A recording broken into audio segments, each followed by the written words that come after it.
गुरुवार व्रत करने से बृहस्पति देवता प्रसन्न होते हैं। यह व्रत अत्यंत फलदायी है। अग्निपुराण के अनुसार अनुराधा नक्षत्र युक्त गुरुवार से आरंभ करके 7 गुरुवार व्रत करने से बृहस्पति ग्रह की हर पीड़ा से मुक्ति मिलती है। चलिए भक्तों, शुरू करते हैं बृहस्पति व्रत कथा। प्राचीन समय की बात है। एक नगर में एक बड़ा व्यापारी रहता था। वह जहाजों में माल लदवाकर दूसरे देशों में भेजा करता था। वह जिस प्रकार अधिक धन कमाता था उसी प्रकार जी खोलकर दान भी करता था, परंतु उसकी पत्नी अत्यंत कंजूस थी। वह किसी को 1 रुपया भी नहीं देने देती थी। एक बार सेठ जब दूसरे देश व्यापार करने गया तो पीछे से बृहस्पति देव ने साधु वेश में उसकी पत्नी से भिक्षा मांगी। व्यापारी की पत्नी बृहस्पति देव से बोली, हे साधु महाराज, मैं इस दान और पुण्य से तंग आ गई हूँ। आप कोई ऐसा उपाय बताएं जिससे मेरा सारा धन नष्ट हो जाए और मैं आराम से रह सकूं। मैं ये धन लुटता हुआ नहीं देख सकती। बृहस्पति देव ने कहा, हे देवी, तुम बड़ी विचित्र हो। संतान और धन से कोई दुखी होता है क्या?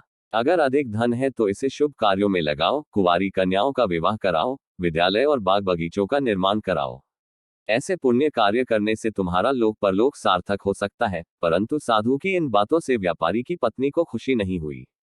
उसने कहा, मुझे ऐसे धन की आवश्यकता नहीं है जिसे मैं दान दूं। तब बृहस्पति देव बोले, यदि तुम्हारी ऐसी इच्छा है तो तुम एक उपाय करना। 7 बृहस्पतिवार घर को गोबर से लीपना, अपने केशों को पीली मिट्टी से धोना, केशों को धोते समय स्नान करना, व्यापारी से हजामत बनाने को कहना, भोजन में मांस मदिरा खाना, कपड़े अपने घर धोना। ऐसा करने से तुम्हारा सारा धन नष्ट हो जाएगा।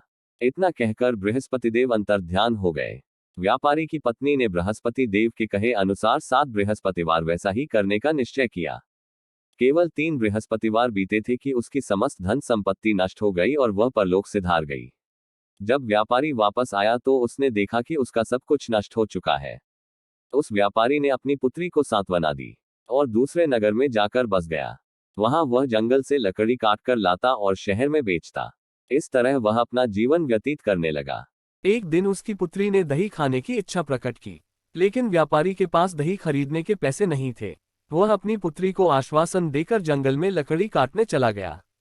वहां एक वृक्ष के नीचे बैठ अपनी पूर्व दशा पर विचार कर रोने लगा। उस दिन बृहस्पतिवार था। तभी वहां बृहस्पतिदेव साधु के रूप में सेठ के पास आए और बोले, हे मनुष्य, तू इस जंगल में किस चिंता में बैठा है? तब व्यापारी बोला, हे महाराज, आप सब कुछ जानते हैं। इतना कहकर व्यापारी अपनी कहानी सुनाकर रो पड़ा। बृहस्पतिदेव बोले, देखो बेटा, तुम्हारी पत्नी ने बृहस्पति देव का अपमान किया था, इसी कारण तुम्हारा ये हाल हुआ है। लेकिन अब तुम किसी प्रकार की चिंता मत करो। तुम गुरुवार के दिन बृहस्पति देव का पाठ करो। 2 पैसे के चने और गुड़ को लेकर जल के लोटे में शक्कर डालकर वह अमृत और प्रसाद अपने परिवार के सदस्यों और कथा सुनने वालों में बांट दो।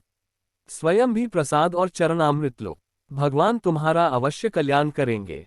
साधु की बात सुनकर व्यापारी बोला, महाराज, मुझे तो इतना भी नहीं बचता कि मैं अपनी पुत्री को दही लाकर दे सकूं। इस पर साधु जी बोले, तुम लकड़ियां शहर में बेचने जाना। तुम्हें लकड़ियों के दाम पहले से चौगुने मिलेंगे, जिससे तुम्हारे सारे कार्य सिद्ध हो जाएंगे। उसने लकड़ियां काटी और शहर में बेचने के लिए चल पड़ा। उसकी लकड़ियां अच्छे दाम में बिक गई, जिससे उसने अपनी पुत्री के लिए दही लिया और गुरुवार की कथा हेतु चना गुड़ लेकर कथा की और प्रसाद बांटकर स्वयं भी खाया। उसी दिन से उसकी सभी कठिनाइयां दूर होने लगी, परंतु अगले बृहस्पतिवार को वह कथा करना भूल गया। अगले दिन वहां के राजा ने एक बड़े यज्ञ का आयोजन कर पूरे नगर के लोगों के लिए भोज का आयोजन किया। राजा की आज्ञा अनुसार पूरा नगर राजा के महल में भोज करने गया, लेकिन व्यापारी व उसकी पुत्री तनिक विलंब से पहुंचे, अतः उन दोनों को राजा ने महल में ले जाकर भोजन कराया। जब वे दोनों लौटकर आए तब रानी ने देखा कि उसका खूंटी पर टंगा हार गायब है। रानी को व्यापारी और उसकी पुत्री पर संदेह हुआ कि उसका हार उन दोनों ने ही चुराया है। राजा की आज्ञा से उन दोनों को कारावास की कोठरी में कैद कर दिया गया। कैद में पढ़कर दोनों अत्यंत दुखी हुए। वहां उन्होंने बृहस्पति देवता का स्मरण किया। बृहस्पति देव ने प्रकट होकर व्यापारी को उसकी भूल का आभास कराया और उन्हें सलाह दी कि गुरुवार के दिन कैदखाने के दरवाजे पर तुम्हें 2 पैसे मिलेंगे। उनसे तुम चने और मुनक्का मंगवाकर विधिपूर्वक बृहस्पति देवता का पूजन करना। तुम्हारे सब दुख दूर हो जाएंगे। बृहस्पतिवार को कैदखाने के द्वार पर उन्हें 2 पैसे मिले। बाहर सड़क पर एक स्त्री जा रही थी। व्यापारी ने उसे बुलाकर गुड़ और चने लाने को कहा। इस पर वह स्त्री बोली, मैं अपनी बहू के लिए गहने लेने जा रही हूँ। मेरे पास समय नहीं है। इतना कहकर वह चली गई। थोड़ी देर बाद वहां से एक और स्त्री निकली। व्यापारी ने उसे बुलाकर कहा कि हे बहन, मुझे बृहस्पतिवार की कथा करनी है, तुम मुझे 2 पैसे का गुड़ चना ला दो। बृहस्पति का नाम सुनकर वह स्त्री बोली, भाई, मैं तुम्हें अभी गुड़ चना लाकर देती हूँ। मेरा इकलौता पुत्र मर गया है, मैं उसके लिए कफन लेने जा रही थी, लेकिन मैं पहले तुम्हारा काम करूंगी, उसके बाद अपने पुत्र के लिए कफन लाऊंगी। वह स्त्री बाजार से व्यापारी के लिए गुड़ चना ले आई और स्वयं भी बृहस्पति देव की कथा सुनी। कथा के समाप्त होने पर वह स्त्री कफन लेकर अपने घर गई। घर पर लोग उसके पुत्र की लाश को राम नाम सत्य है कहते हुए शमशान ले जाने की तैयारी कर रहे थे। स्त्री बोली, मुझे अपने लड़के का मुख देख लेने दो। अपने पुत्र का मुख देखकर उस स्त्री ने उसके मुंह में प्रसाद और चरणामृत डाला। प्रसाद और चरणामृत के प्रभाव से वह पुनः जीवित हो गया।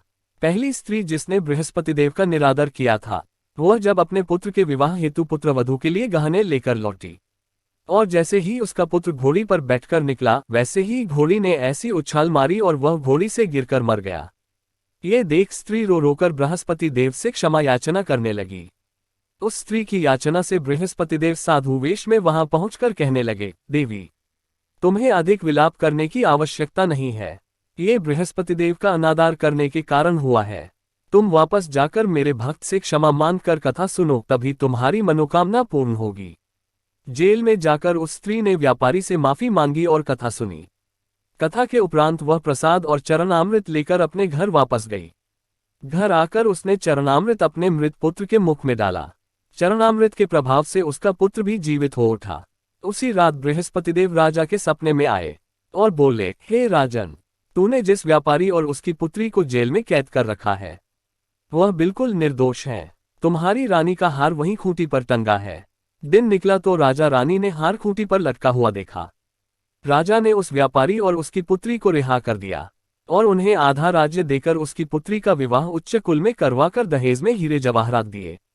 दोस्तों, वीडियो को लाइक के माध्यम से खूब सारा प्यार दीजिए। धन्यवाद।